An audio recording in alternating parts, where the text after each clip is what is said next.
Mic check, guys. Please send some reactions if you can hear me well. Awesome, all good. Paul, can you hear me? Yes, I can. Can you hear me? Yes, I can. Wonderful. Thank God. We might experience some technical issues as usual during Twitter Spaces. Just be ready to re enter the app. But to everyone else who's listening, welcome back to Cryptic Talks, the podcast where we break down the ideas, infrastructure, and innovators shaping the future of Web3. I'm usual host Paul Speaks, and today we're diving into one of the most ambitious questions in the blockchain space right now. What would it take to build a fully on-chain world that actually runs on internet scale? For years, we have heard about the potential of decentralized social networks, metaverses, and reality has been that most blockchains simply weren't designed to handle the sheer speed and interaction those experiences require. So today's conversation explores a project and a person that's trying to change the equation entirely. To explore the vision, I'm joined today by Paul Thomas, the founder of Somnia, who has been leading the effort to build infrastructure design specifically for real time applications. And in this conversation, we'll unpack the structural gaps in today's blockchain infrastructure, the architectural innovations behind Somnia, and what it really takes to scale Web3 from financial systems into fully interactive digital, so maybe even societies. Oh, let's see. Let's see. Welcome, Paul. As it's your first time on our spaces on our podcast today, maybe you can give a little bit of a background of yourself, your personal journey, how you end up in Web3, and how you end up building what you're building right now. Yeah, sure. I started my career, so I did computer science at uni. Started my career at Goldman, so in traditional finance. I did 3 years there. But I always wanted to work in the games industry ever since I was young. So I joined a very early stage startup called Improbable. So Improbable, I joined there when there was about five of us. By the time I left, we'd scaled up to just over 1,000 people. And we primarily were selling technology and services to the games industry, the sports, music, and fashion industry. So a very broad set of entertainment categories. So my journey there, I pretty much did all the jobs because I joined them very early on. Started off as an engineer, was a sales guy, product manager, commercial, ran the commercial teams, did a lot of different things. On the Web3 side, I kind of got into the space back in 16, 17 when Ethereum first came about. I never really understood Bitcoin. It took me a long time to buy Bitcoin because I didn't really get it. I didn't really understand Veblen goods and why it was valuable. But Ethereum, I kind of got very quickly. This idea of this kind of world computer, which is decentralized, everyone can plug into, as new financial infrastructure. I was like, this is awesome. So first, I thought about it for finance, but then I started to realize, actually, I think this is going to change all digital assets. So I believed in this future that every single digital asset would live on a blockchain, and that would be the way people did commerce. And then I also love this idea of having compute on there as well to enable that compute to be interoperable. So I was like, all right, let's go get some of our games on this. So I pitched very hard internally at Improbable to get some of our games on there. They all thought I was crazy. They were like, what is this blockchain stuff? Why do you care about it so much? But eventually they gave me a small research team to do some proof of concepts. They all failed spectacularly. Just for context, this was before the NFT standard was a thing. So it's super early days and Ethereum just wasn't really ready for this kind of scale at this point. So I was like, nice idea, but let's park that in a corner for now. Fast forward to 2019, 2020, and now we've now, as Improbable, moved into the entertainment sphere, going into sports and music, and the metaverse is becoming very, very hot as a concept. And so at this point, again, I'm like, we should try this blockchain thing again because we had all these different counterparties at these big brands, at these big companies, and they all wanted shared financial infrastructure where they could buy and sell digital assets.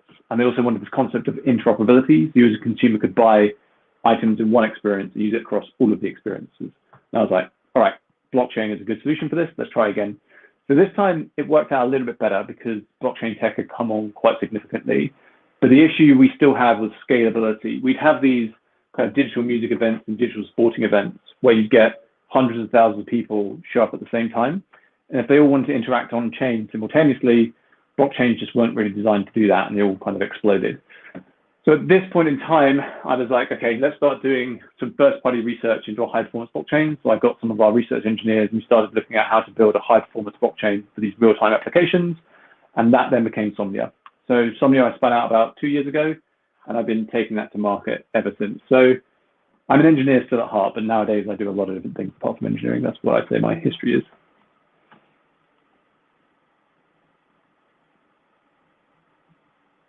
Well, thank you so much, Paul. And I love the origin story because so honestly, how so many real innovations start not with some perfectly clear master plan, right? But with a small team of people just trying to figure things out as they go.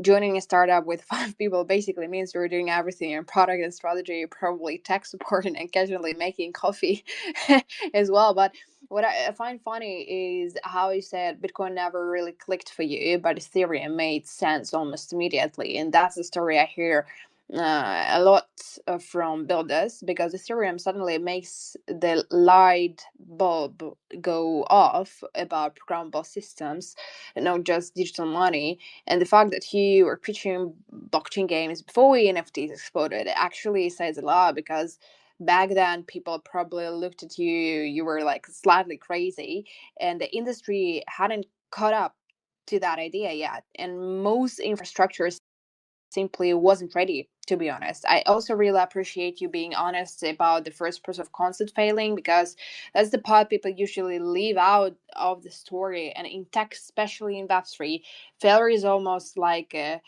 mm, a prerequisite before the real breakthrough happens. But then 2021 arrives, everyone is suddenly talking about NFTs and gaming, and you're probably thinking, wait. We were talking about this already. Let's try again. And but then you run straight into scalability wall, which, to be fair, almost every blockchain game developer has slammed into that point, into some point at least. So in a way, Somnia feels like the natural evolution of the frustration that you had. Instead of trying to force games into infrastructure that wasn't built for them, you decided to build infrastructure that actually fits the problem. And 2 years later, it's fascinating to see how the early frustration turned in a project trying to support entire on-chain worlds. Well, I'm ready to actually talk to you with a lot of more other different things about vision and differentiation. First of all, since the first days of Somnia, I bet a lot of changes happen as well. But Somnia Network right now describes itself as a high performance, cost efficient, EVM compatible layer 1 blockchain capable of processing over 1 million transactions per second, which is TPS, with sub-second finality. What were the core structural gaps or misalignments in existing blockchain infrastructure, especially for real-time apps, that motivated you to build Somnia? And how did those shape your architectural and product decisions from day one? We talked about scalability as well, but maybe there was something else. Yeah, there's a lot of things. I think fundamentally, blockchains at the point in time when we started Somnia were thought about as kind of financial infrastructure, where you had slow moving transactions that could resolve within seconds, and it wouldn't really matter at the end of the day. If you're trying to buy $1 million worth of Bitcoin or Ethereum and it takes you 10 seconds, it's not the end of the world unless you're a high frequency trader. And so they were really designed for this kind of slower moving financial infrastructure, which is not the use case we had. We had these mass consumer applications to millions of people potentially showing up, and they had real-time characteristics. So when you click a button, you want to happen instantaneously. And blockchains were just not designed to do that. It's very hard to design a blockchain to do that because you have to have a level of decentralization that means it's secure and trustworthy. But in order to get that decentralization, you often have to trade off performance. And so we really kind of looked at the key components of a blockchain: the database, the networking layer, the consensus mechanism, the execution layer, and looked at them from a first principles angle and kind of like, how do you build this? Thinking about these real-time applications that can scale to potentially millions of people from the ground up. And so I just don't really think people were thinking about this problem space. They were thinking about how to solve slower moving finance, which is not the end game in my view. The end game for blockchains is to be financial infrastructure for everything. That could be every single stock, every single equity, real world assets, but also digital assets as well. And if you think about the whole world economy being on chain, you're going to need very, very scalable blockchains that are very, very fast to lots of different transaction types.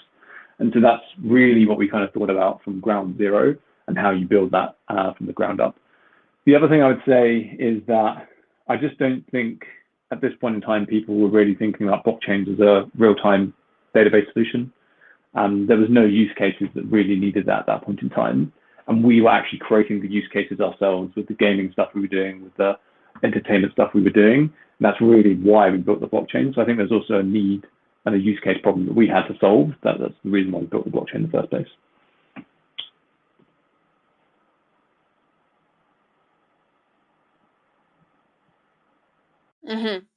Okay, thank you, Paul. Um, I love that you said blockchains were basically born as finance machines, right? Like the early internet being mostly email and nerd forums, that everyone was obsessed with moving money faster, and you were over there saying, cool, but what about everything else humans do all day? And I think that that kind of a skepticism about their original design is actually healthy because yeah, most chains were never built for real-time stuff like games or live apps. And when you say a million TPS and sub-second finality, my brain goes like, that sounds amazing, but also slightly terrifying if it actually works. Because gaming especially is brutal. If a system lags even a little, players rage quit faster than you can say server disconnect. And so the idea of designing a chain from day one for everyday data and interactions instead of just payments is pretty bold. Bob's flip of the script, I would even say. It's like taking a highway built for armored trucks and trying to turn it into a Formula One track. But I'm still a little bit skeptical, is as any good host should be, probably. But I love the ambition behind solving problems beyond just finance. And honestly, if blockchains ever want to reach normal people, gaming and real time apps might be the door that finally gets them in. But also, many layer one blockchains chase throughput or DeFi volume, but Somnia emphasizes mass consumer, on chain world, social, gaming, UGC, real time, in crowded ecosystem. How do you see Somnia building and defining a long term competitive advantage around these real time consumer scale use cases rather than being commoditized as just another fast chain? Yeah, this is a good question. So I'm going to say something controversial. I think blockchains are going to become commodity infrastructure. I think they nearly already are now. The only differentiation today is the super high performance chains, and there's a few of those now in market, and that's going to become commoditized.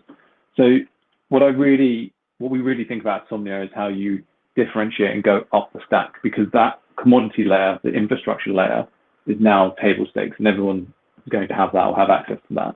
And so you have to go up the stack and think about how you're differentiating on top of the blockchain to give people newer primitives that they can't use or can't build anywhere else. So a few examples of what we're doing at Somnia. So recently we released a new library called Reactivity. So this allows you to listen to state changes on chain and dynamically react to them. So say for instance, I don't know, you're about to get liquidated in the lending market, you can put a piece of on-chain logic that's listening to that, reacts to that, and then pulls out your liquidity. Or maybe it listens to Twitter feeds and see if there's been a protocol exploit, and then it'll pull out your liquidity. So that reactivity has never been possible on-chain before. Before you had to build off-chain systems that were centralized, that had fault problems, but now you can build that fully on-chain. The other things we're building into are more frameworks for a broader set of applications. So another example of this, we're currently building a framework for prediction markets that allows anyone to really easily build their own custom prediction market that uses AI agents to auto-resolve that. Now, what's really interesting there is the AI agents actually run on the blockchain.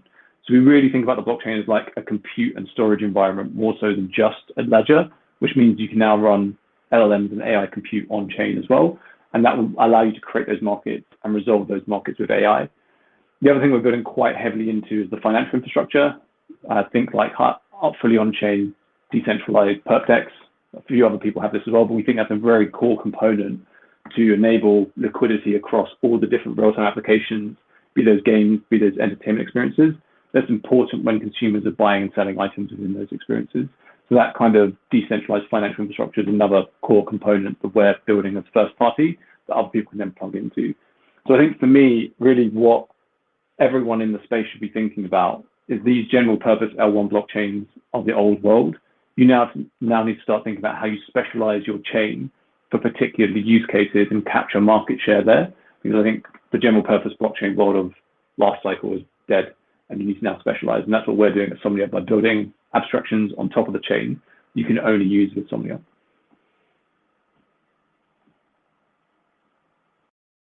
Thank you, Paul. I like that framing.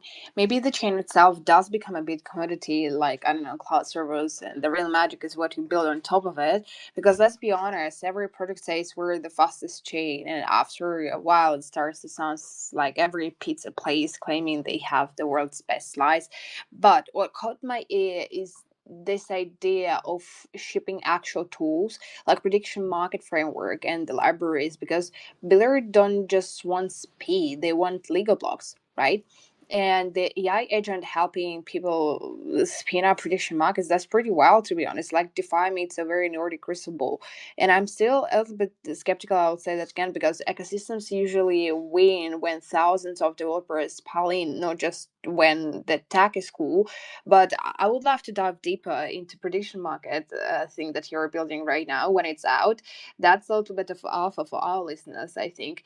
And you also mentioned that specializing the chain for certain use cases, like maybe gaming or prediction markets or AI agents, that's a much clearer identity than just very fast. And it reminds me of how some platforms win by focusing on one thing and doing it ridiculously well. If Somnia becomes the place where real time apps and on chain markets naturally live, and I mean, it's already kind of up, but there's a new emerging markets, right?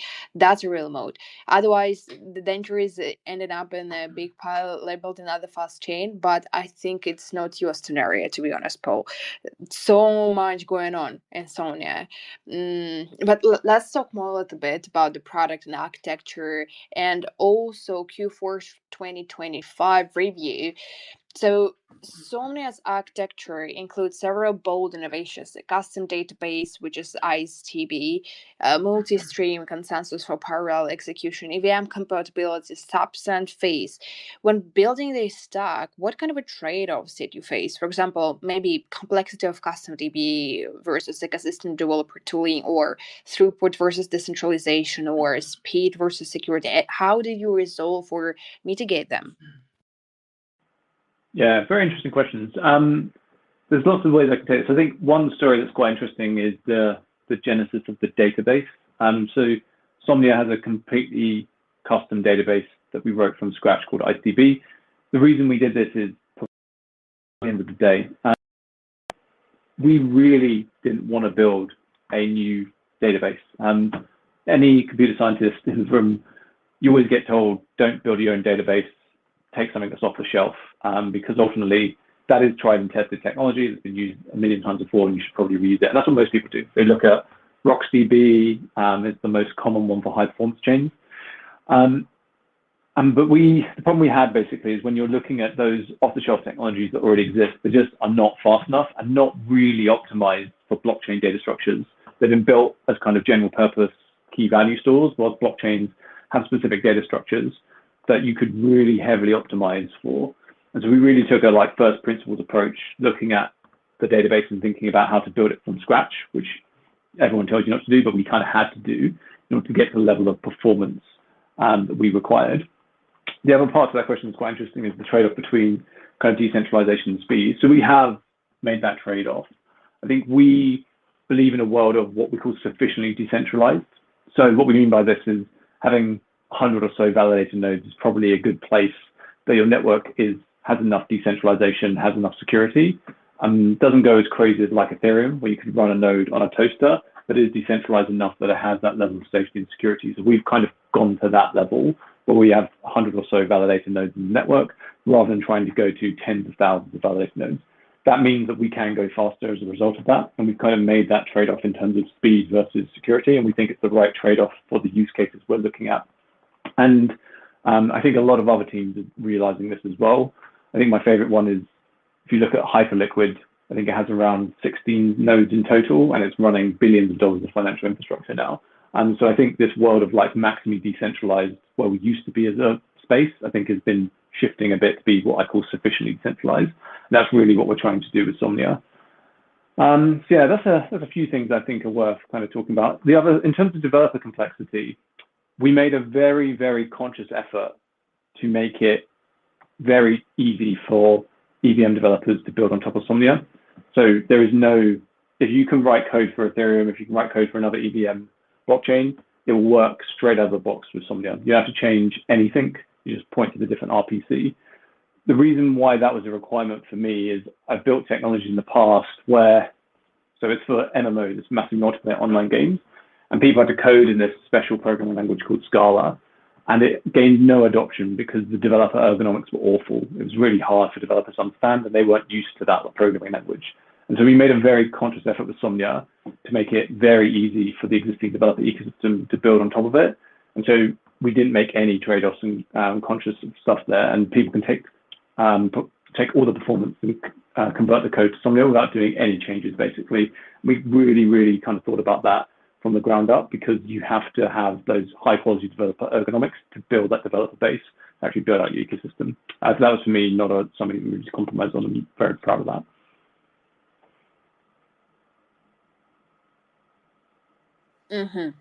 Okay, thank you so much, Paul. I was taking some notes, and that's pretty fascinating, everything that you were describing, because building your own database from scratch is kind of a we're not messing around move in tech. Most teams look at what exists and say, okay, that's good enough, I'll take it. But you basically looked at the shelves and said, nope, we're cooking our own. And IceDB sounds like it came from that moment when you realized the existing tools just can't handle the scale you're aiming for. And I also appreciate the honesty about trade-offs between throughput and decentralization, because every chain claims that they solved everything, but let's be real, physics usually disagrees. And the interesting line you drew was refusing to compromise on speed versus security. That's the line where things can get scary if you get it wrong. But making it easy for EVM developers was a very smart move, because developers are a bit like, I don't know, cats. If you make things complicated, they just wander off somewhere else. So keeping that familiar environment lowers the friction a lot. But still, complexity under the hood must be pretty intense with the custom DB and a parallel consensus running. But please correct me if I'm wrong.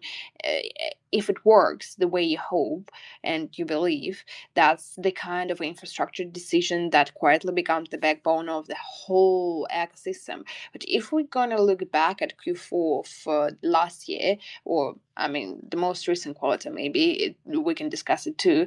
What were the key milestones for Somnia? For example, maybe testnet rollouts, British Shannon testnet, or ecosystem grants, managed go live, developer engagement, and what went well? What surprised you? What kind of bottlenecks emerged? Cool. Q4 was a pretty big and busy quarter for us. So I think, yeah, right at the beginning of Q4, and technically it was the end of Q3, but we're putting it as Q4. So we did our TGE.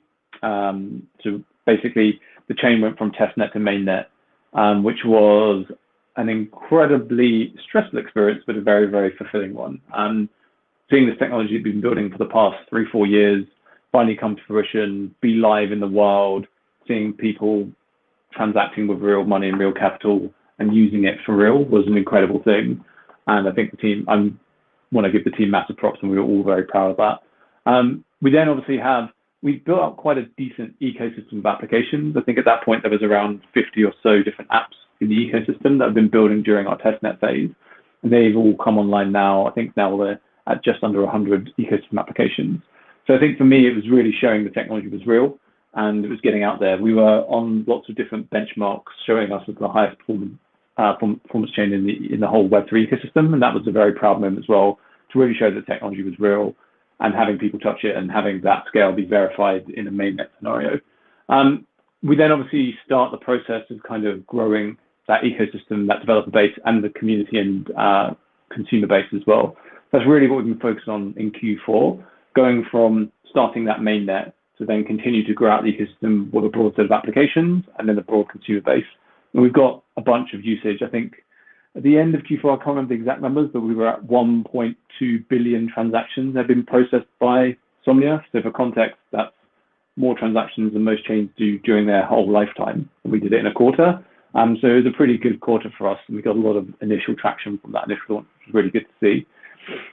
I think in terms of learning, there are lots of different things. I think for me, one of the biggest learnings, I kind of knew this because I've worked in the games industry for quite a long time, but it's kind of realizing that Web3 gaming is very challenged right now. In fact, the gaming industry at large is very challenged right now. And we were kind of seeing that in real time and watching our games kind of struggle in performance. One or two did very well, but a lot of them were struggling. And so we started to think about, okay, where do we go to next? Because gaming is going to take a long time. The way gaming works, basically, you have to get a mega hit. You have to roll a lot of dice, and eventually you roll a six. That game is then a big hit, and then you get loads of usage. But that takes a long time. That can take multiple years. So we started to think about where in the Web3 ecosystem has stronger product market fit today, and where should we start moving into to capture market share in those different verticals. So that's why we started developing that prediction market framework that I talked about earlier on in the call. It's powered by AI agents, and then the new PerpDex and DEX protocol, because those two use cases, I think, have incredibly strong product market fit in Web3 and crypto. And so we want to start building up different solutions that developers could use to build applications in those spaces. So I think the biggest learning for Q4 for me was really starting to think about what is next for Somnia and realizing that gaming is going to take a longer time to play out than we initially hoped for. Whoa, whoa, whoa, whoa. That sounds like one of those quarters where you barely sleep and survive mostly on coffee and adrenaline, for sure. But the jump from testnet to mainnet with TG is always a huge moment. Like how you said it was stressful but enlightening. That's usually code for a lot of things broke, but we learn fast. But I mean, you did a very, very good job. I hats off to your team, to you personally, Paul. Having around 50 apps already building during testnet and then seeing that grow to over 100 is actually a strong signal that developers were paying attention. And processing 1.2 billion transactions in a single quarter, whoa, that's the kind of number that makes people stop scrolling for a second. I mean, that's really huge. And at the same time, I appreciate the honesty about that for gaming hitting a rough patch right now. It is true. A lot of projects would just keep shouting, gaming is the future. I mean, it is still, will be in the future, but it's a little bit slowed down. While quietly there are new paths emerging, and it was a wise decision to explore new areas as well. So pivoting some focus towards things like prediction markets and the pub DAX feels like a very pragmatic move, Paul. And it shows you're watching where real activity might emerge instead of forcing one narrative. So in a weird way, those tough market signals are sometimes the best teachers for ecosystems. But also, what I would love to ask you today, Paul, is Sonia aims to serve real-time consumer applications, on-chain social networks, maybe fully on-chain economies. How is the developer partner ecosystem performing in practice right now? What have you observed about onboarding or user behavior, performance latency under the load of cost sensitivity in Q4 especially and in Q1? Yeah, so I think just to re-echo kind of what I said before, so we launched Somnia initially with a handful of games, and now there's about 30 or so live on the network. And I think what we have learned is that those games are very good at kind of attracting a consumer base, and you get kind of spikes in activity with them, but keeping a consumer base sticky and around for longer periods of time, durable, has been challenging for those games. There are one or two standouts in the ecosystem that have done particularly well and they're succeeding, but I think the majority are struggling. And I think that is just gaming, to be fair.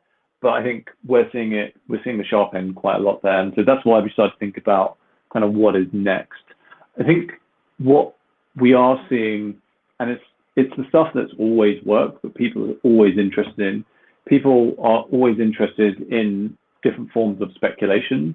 So we've seen very strong uptakes in the third-party perp solutions that we have in the ecosystem. They've had a lot of usage.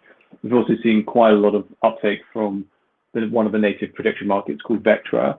And so I think there's definitely smells of strong interest in those segments. And that's why we are looking to kind of double down on those segments and spend more time there. And that's why we've kind of talked about before the new prediction market framework that we're building. So that, just for people to recap, the way it works is it uses AI agents to create the market. So you basically give it a prompt, it will then create the market, put in external data sources, and then those AI agents will resolve the market. So work out whether the market was yes or no, based on looking at those data sources and interpreting them. That's very important because what it does is enable what we call decentralized permissionless prediction markets, which is kind of what Web3 is all about at the end of the day, in my view. Means that anyone can make a market about anything, which I think is going to be quite interesting to see what comes out and what gets made from that. And then the other thing that I've already kind of talked about before is we're investing heavily in a first-party perp and club solution that runs fully on-chain, really taking advantage of Somnia's performance characteristics.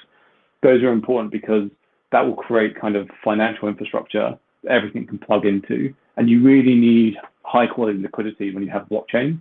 And us centralizing all that liquidity in one place, I think, will help a lot of the DeFi applications and a lot of the consumer applications as well on top. Because what we've seen a lot of is there's lots of different DeFi apps with pools of liquidity, but they're all fragmented. And that causes a poor experience for users because they'll go trade or use one of those venues, and there'll be a lot of problems because there's not enough liquidity there. So we're kind of starting to work on a solution that can centralize that liquidity and share it across all the protocols, which is why we're building that perp and club solution. Those are two major things, I would say. The other thing is adding this concept of fully on-chain agents, which again is something that the first use case is that prediction marketing, but that's a framework that anyone can build off of. And I think I'm just very interested to see what developers build with that. We've never really had this capability to build agents on-chain. Today, agents generally live off-chain, they interact with blockchain, but now they can live fully on-chain. Which means they can live forever, which means you can audit them, you can understand what they're doing. And I think there are potentially lots of different interesting use cases that will come out of that, which I'm very excited to see. So we're obviously using it for the prediction market stuff, but I think there are tons of other use cases there. So those are just a few things that are kind of coming up next. Thank you, Paul. That's really interesting because the pattern you're describing feels very honest about how people actually behave on the internet, like with big visions of metaverses and social worlds, and then speculation walks in like, "Hey guys, I'm still the most popular activity here." But the fact that around 30 games are already live and pulling in users is still a solid sign, though, because getting real players in a way harder than getting white paper hype, right? But markets and speculation have always had this magnetic pull in crypto. Prediction markets, DeFi, trading, people just love having skin in a game. So leaning into that with prediction markets actually sounds less like a pivot, more like following the gravity of user behavior. And the idea of AI agents creating and resolving markets on chain, that's a bit mind bending, like little autonomous traders running around the ecosystem. I'm both excited and nervous a little bit about the world where bots are making markets with each other. But fully on-chain agents as a concept does feel like one of those weird ideas that might sound niche today and obvious in 5 years. Either way, it sounds like you are learning directly from what users actually do, not just what we all hope they would do. Yeah, reality sometimes hits hard, but let's also talk about the future, future outlook 2026 and growth and ecosystem itself. Looking ahead to 2026, what are some strategic priorities? Maybe it's expanding the mainnet ecosystem, enabling large UDC and builders launching user-facing consumer apps, maybe bridging networks or chain compatibility. How will you sequence and prioritize this? Yes, this is a good question. So the base level, we're going to maintain the existing kind of segments and verticals we have across entertainment and gaming. So those aren't going to disappear, but we're not investing heavily in getting a load of new games on Sunday. We want to see a kind of raft of games that are already in the ecosystem and how they perform, and then double down on the ones that are really working well. So gaming is still part of the story, but it's like a gaming and entertainment is still part of the story, but it will be a smaller part, I think, for us in 2026. I think the two key places that we're pushing into that I've already kind of alluded to, one is prediction markets.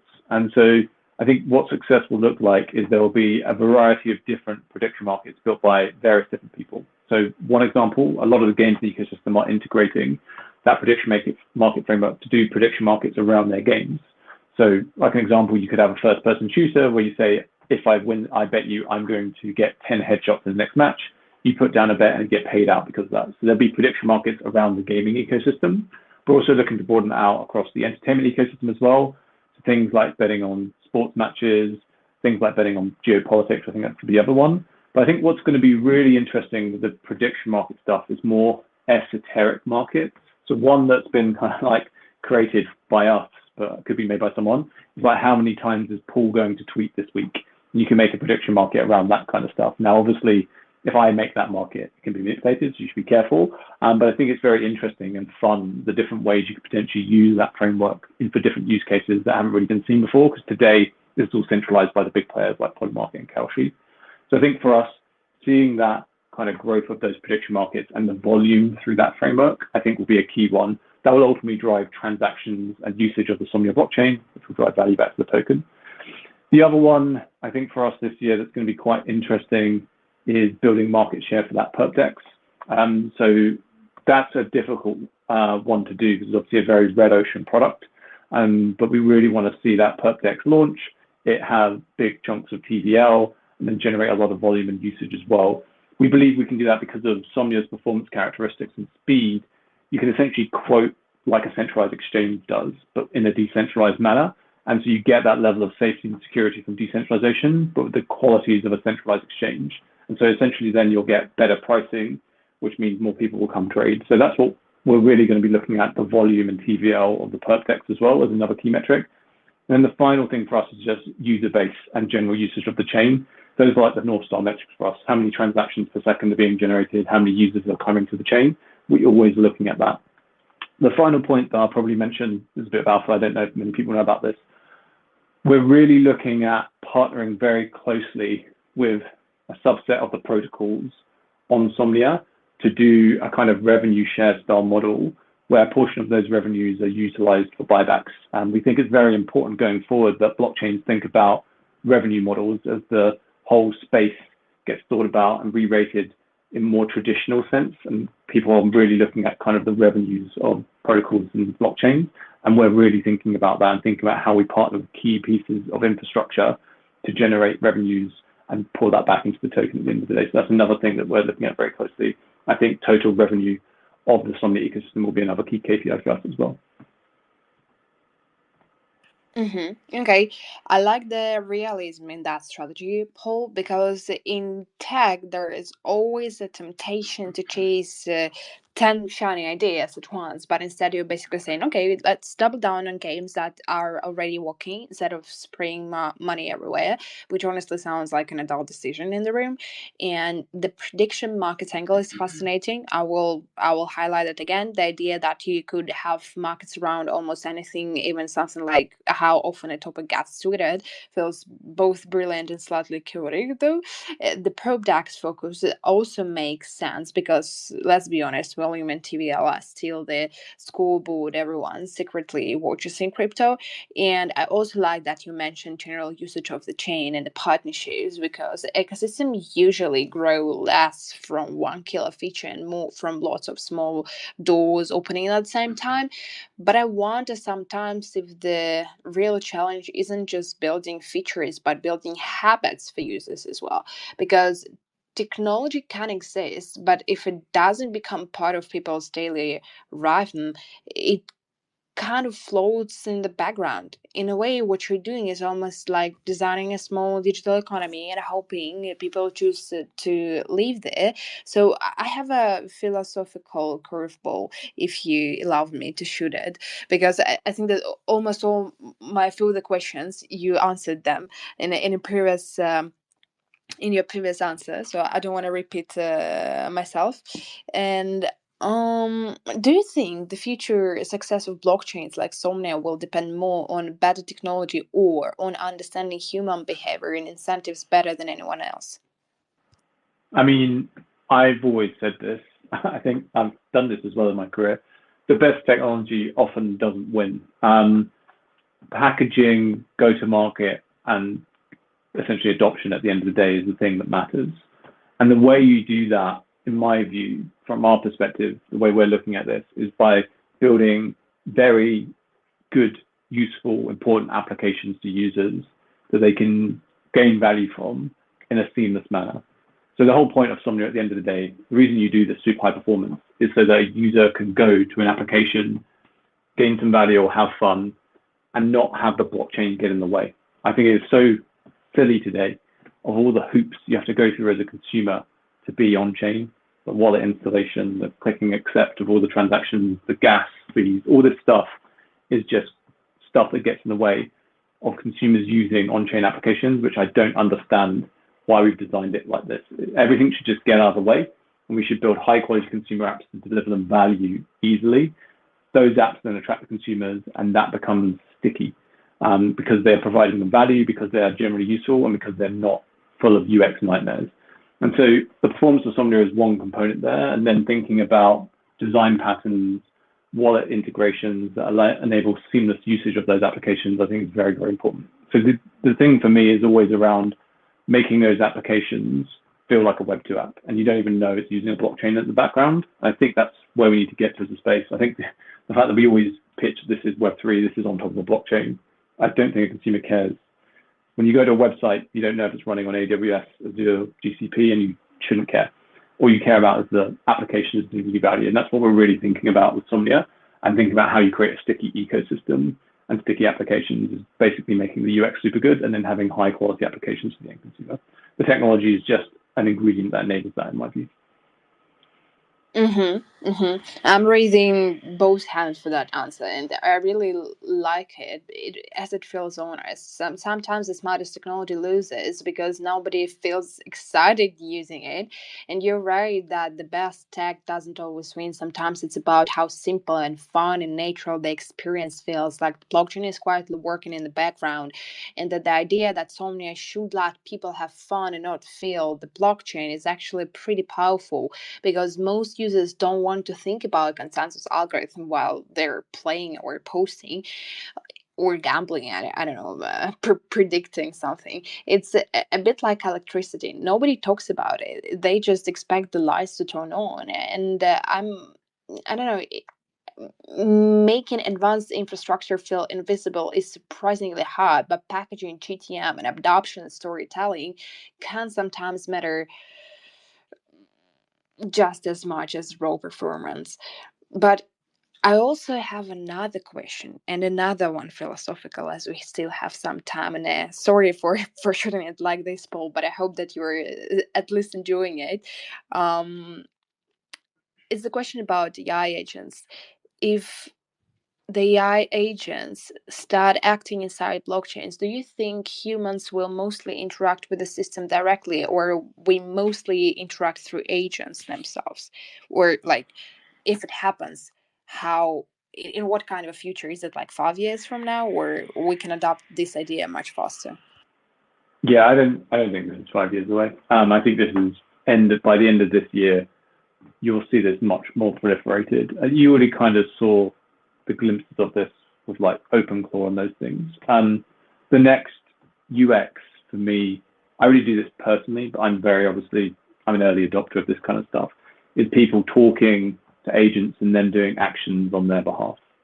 So using like chat apps or using natural voice language to talk to an agent to then go and do things on your behalf, I think will be the normal UX pattern going forward.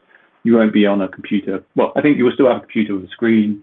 That will still be one kind of modality, but I think the major modality for a lot of people will be talking to an agent or texting an agent with their messaging app, and then they'll go off and do stuff for them.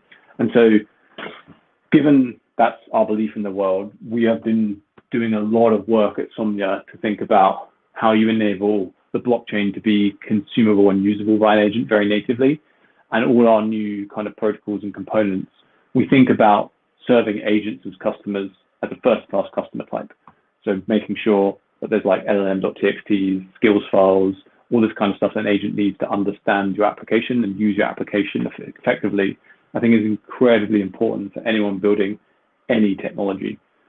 Because agents, I think, are going to be the intermediaries for everything in the future. You won't go directly to sites and do things. You'll talk to an agent and go off and do it on your behalf. And so really building those rails for agents is very, very important. And then the other thing we thought a lot about is the payment infrastructure for that. X402 is a very good example of this, making that native, making that integrated, making sure that agents can pay for services and components of a blockchain is very important. I think this has already been the case for a long time for blockchains, and this is where there's actually an edge, where I do believe in this world that a lot of transactions will end up going to blockchains because agents will naturally use them because they have a better type of financial infrastructure. You can do peer-to-peer payments for basically zero cost. Doing that with traditional rails is very, very complicated and very, very expensive. So yeah, for me, I think anyone building any technology has to think about agents as a first-class customer, because I think a lot of consumers will be interacting with applications through agents in the future. And we think about that a lot, Somnia. I do agree with you, but I have another question that is kind of like obvious, but that's I will ask it after I'll comment on your answer, and I think that's a very bold and interesting vision, Paul. It feels like we're moving from clicking things to talking to things. And the idea that people will just tell an AI agent what they want and the agent handles blockchain stuff or on their behalf actually sounds very naturally in the future, maybe even this year. The question is how we can onboard our parents, for example, to interact with the AI because they still don't understand how to interact with ChatGPT or Claude. But I can imagine users saying, "Hey, agent, invest this, join that market, or play this game," instead of touching complicated interfaces. And making blockchain neutral and usable by agent is smart because it removes this scary technical barrier for normal people. And you're right, payment infrastructure is probably one of the cleanest early examples where agents can already help human act. Um, but it's almost like blockchain becomes the operating system and agents become the user interface. Though, if this really happens by the end of this year, it's going to feel surprisingly fast, maybe a little scary fast. The question that I had is, do you think people will be able to trust agents enough to let them manage money and markets without feeling nervous? And maybe this is going to be the last question for today. Yeah, I think this is a very, very good question. I think my answer to this is, if the agent does this better than you feel like you can do it as a consumer, you'll probably trust it. So I think for consumer applications, you'll see this very, very quickly. Now, for big money, so like big institutional capital, I think there will be a much slower level of adoption. I've already seen it with my friends where they have agents basically managing their portfolios for them. They don't trade or anything. They just tell the agent, "Here's my risk profile. Here's how I'd like to manage my portfolio," and the agent goes off and does it for them.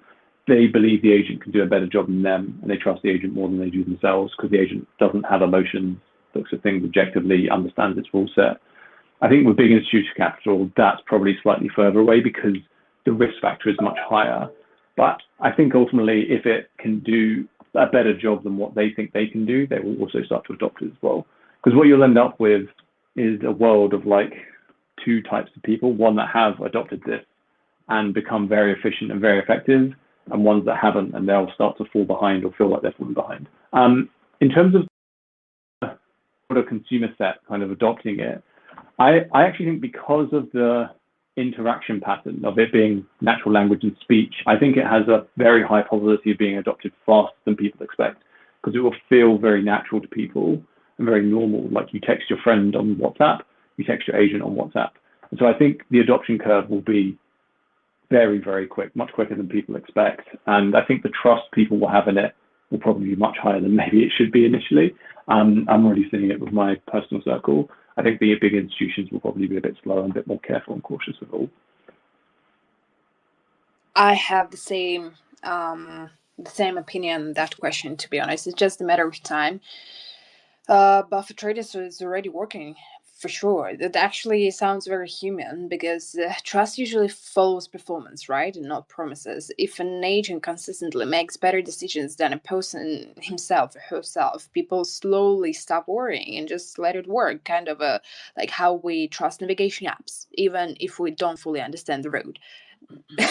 And I mean, sometimes in different zones it's kind of hard, but still, it's working.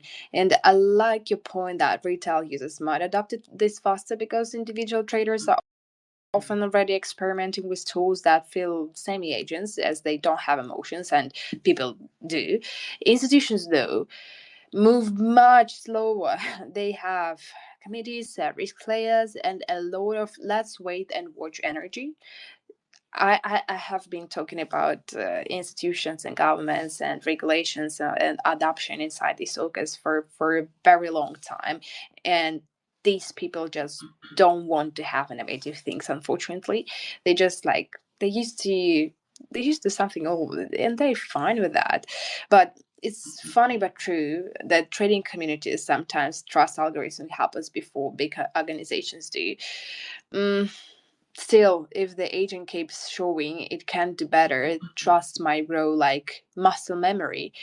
But on that note, I think that I'm out of questions for today, Paul. And this has been a fascinating conversation because it touches on something much bigger than just another layer one race.